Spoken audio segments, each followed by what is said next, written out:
Hey everybody, so we are here with another 90 Day Fiance chat this time. 90 Day Fiance the other way, the couple's ground. This is a reality show where cultures collide and they find love, but they have a 90-day process to get everything done so that they can get their citizenship and be a part of the U.S. It's a 90-day process so that's why the show is called 90 Day Fiance. Definitely had to just fill you in on that. If you have not heard of the show or have not listened before, welcome. We're going to talk about some of these couples on this reality show on TLC, starting with Ed and Liz.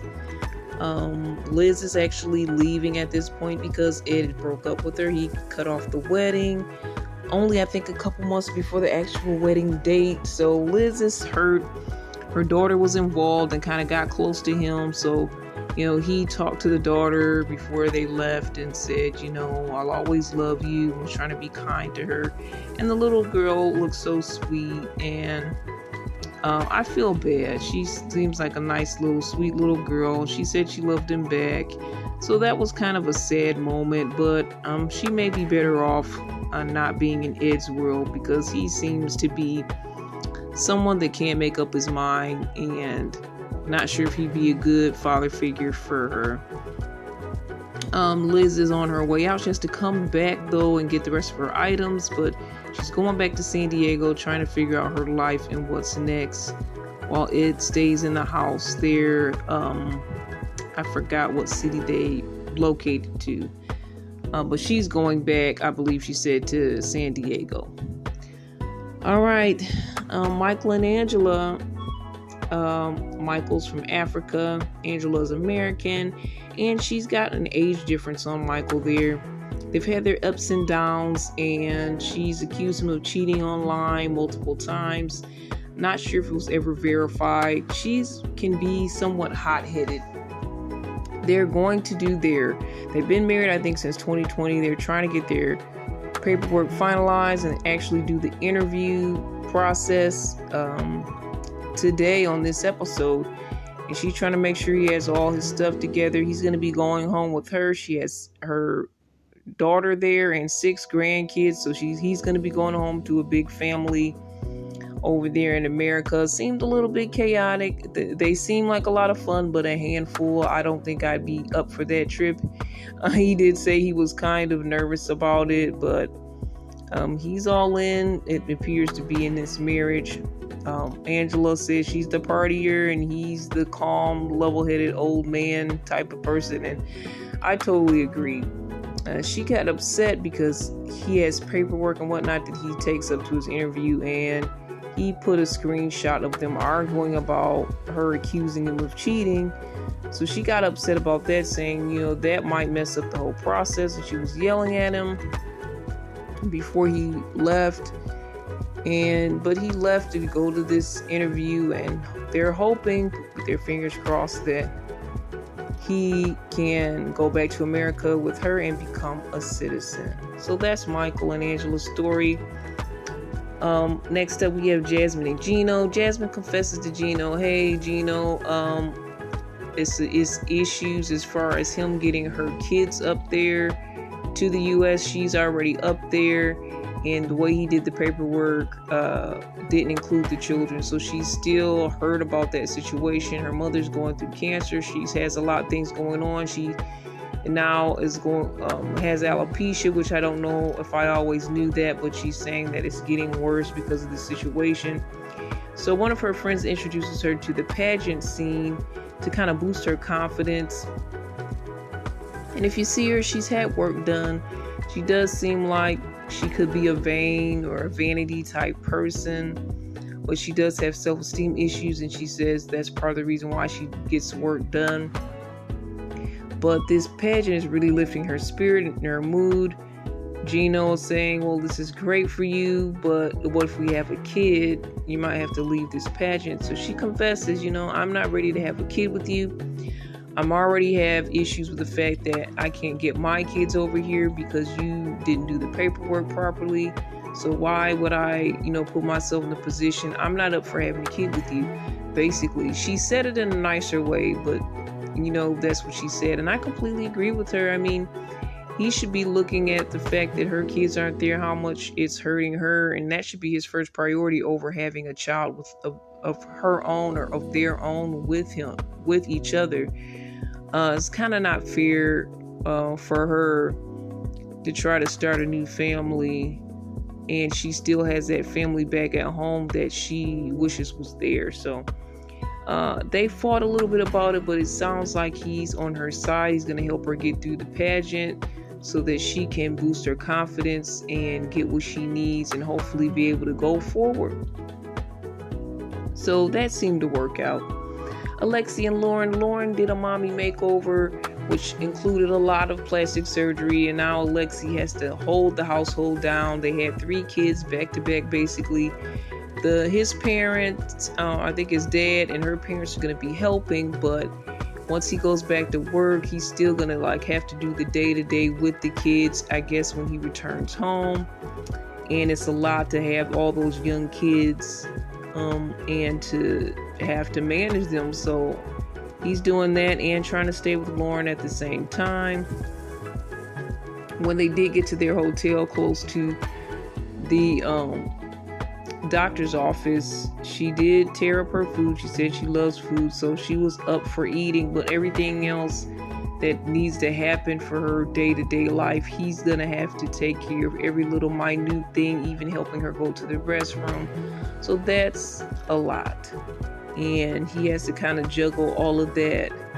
And is that fair to him? Maybe in some ways it's not, but she had 3 of his kids. He signed up to be married to her, and she has to do this every day with the kids. Hopefully she can do something special for him. If all goes well, he looks like he's putting his best foot forward, really trying to stand up and do this. And some guys will be more gripey and more fussy about it, but he really seems like he's stepping up to help her. So he deserves a reward or a treat. So Lauren, you really need to do something special for your man after this whole thing is over and you're all healed up. I do wish them all the best. Kobe and Emily is still the issue with the bride price. Kobe's from Cameroon, and he's been married to Emily for a couple years. They have a couple kids together, but they never made it official in his country. So now they have to make it official. They have to do a bride price where his family pays her family with goods and whatnot in order to officially have her hand in marriage in his country.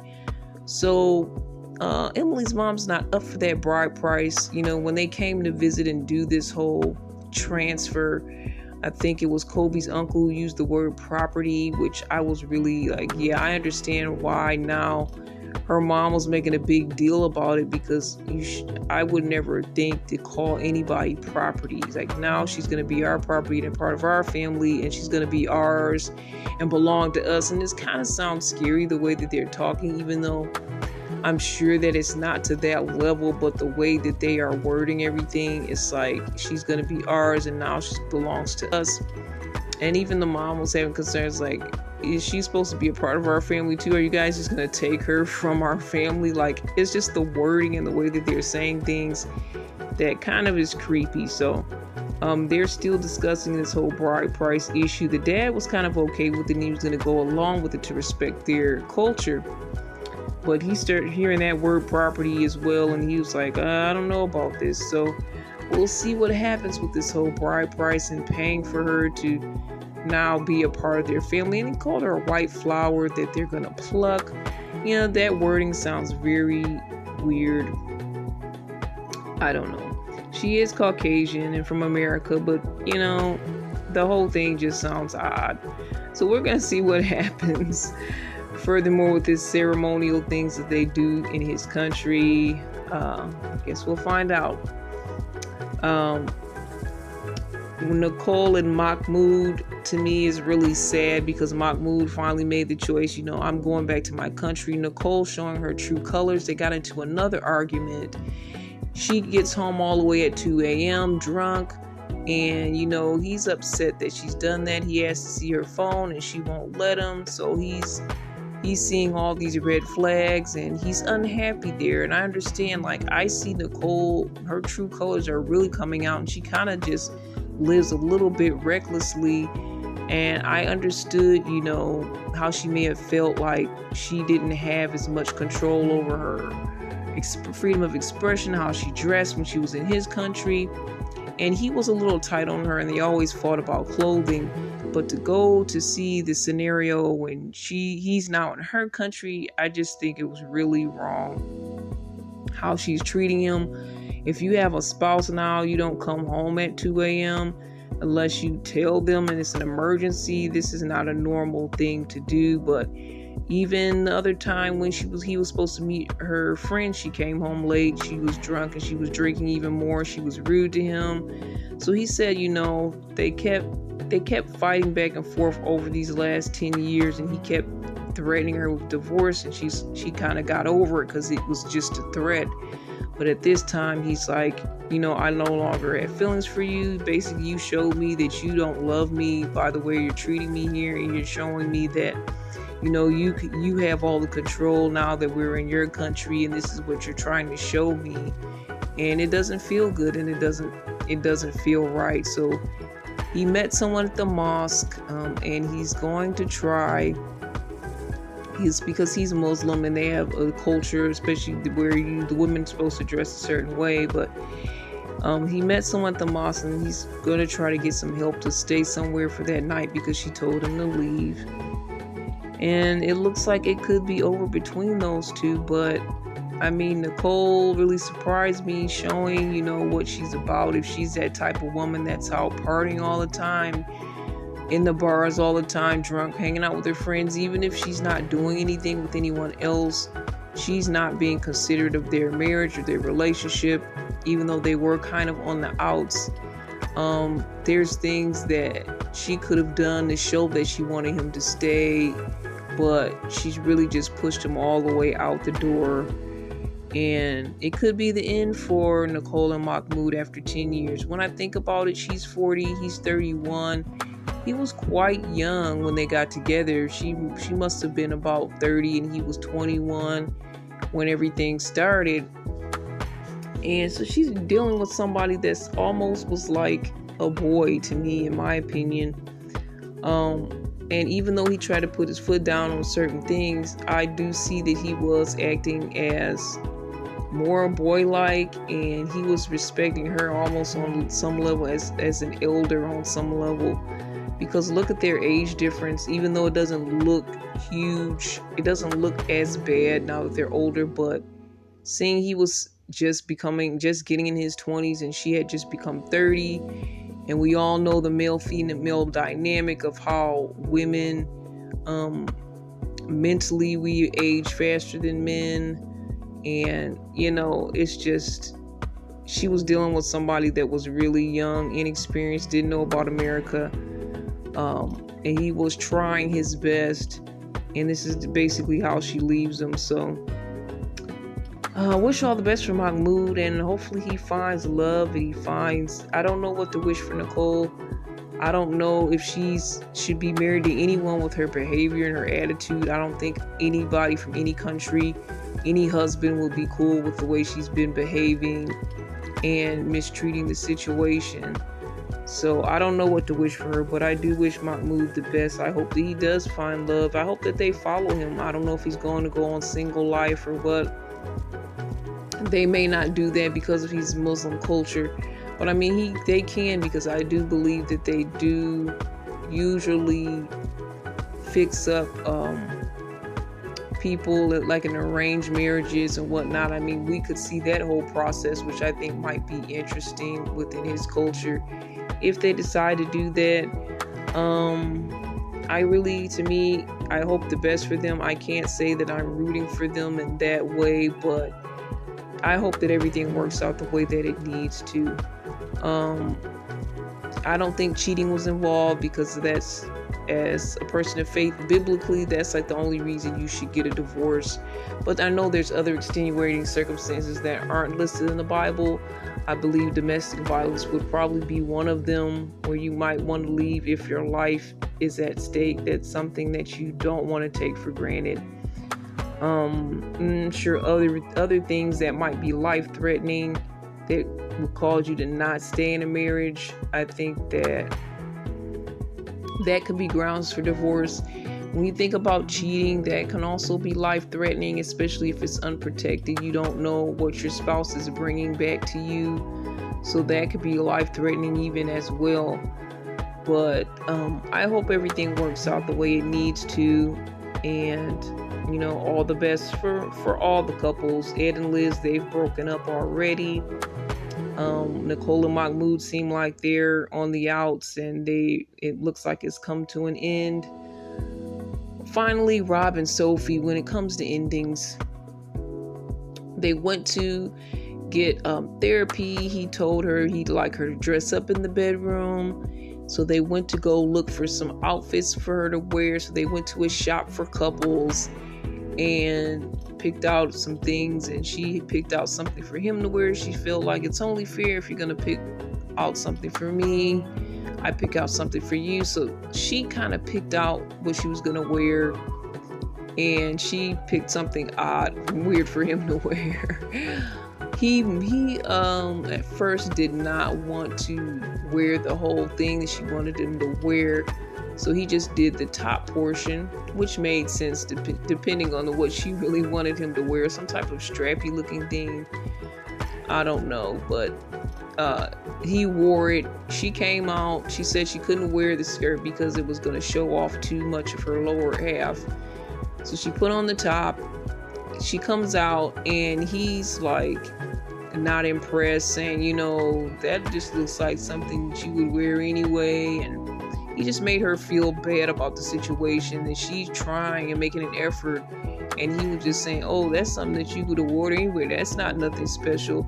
So he really made her feel bad in that moment. And there's so many different ways he could have handled that. I mean, he could have said, oh, babe, you're beautiful, but looks like something that you would wear anyway. But he said it in such a rude way.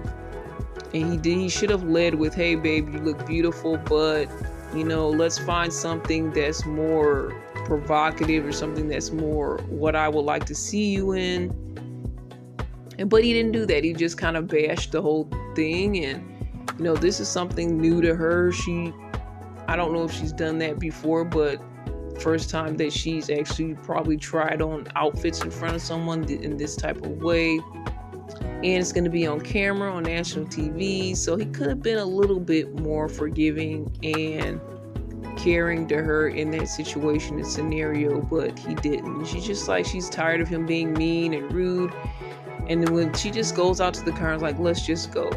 And the lady that was in the shop, she kind of reminds me of Claire, her mom. She looks like she could be related to her or her cousin or something like that. But she was just looking like, shaking her head like, what's happening? Anyhow, they go on their way home. He's accusing her of possibly cheating with one of her friends. She is bisexual, so he accuses her of cheating with her female friend, or is there somebody else? And it just spirals out of control because he just takes it to the next level. And she just wants him to be kind, considerate, more loving and thoughtful in how he treats her and how he handles her as a woman.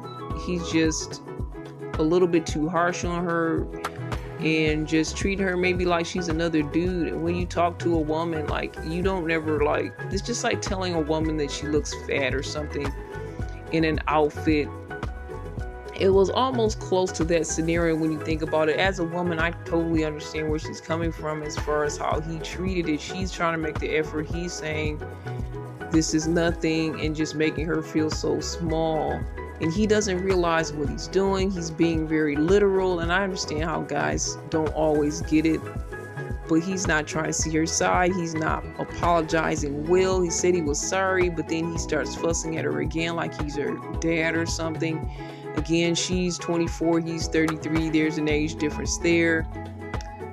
It's just kind of messy, and they get into it to the point where she leaves the house. He said he's tired of feeling like this and doing this.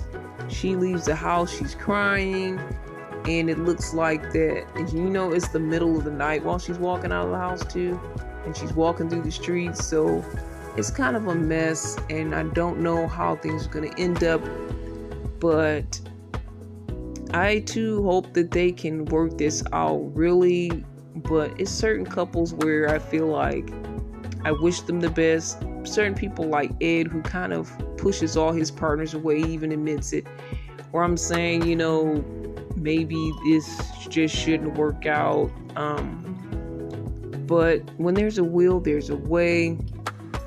Once you give your life to someone and get married and make that commitment, I think you should pull out all the stops and do as much as you possibly can do to make things work until you can't do anything else, and then you may have to walk away. At the end of the day, that's what I say.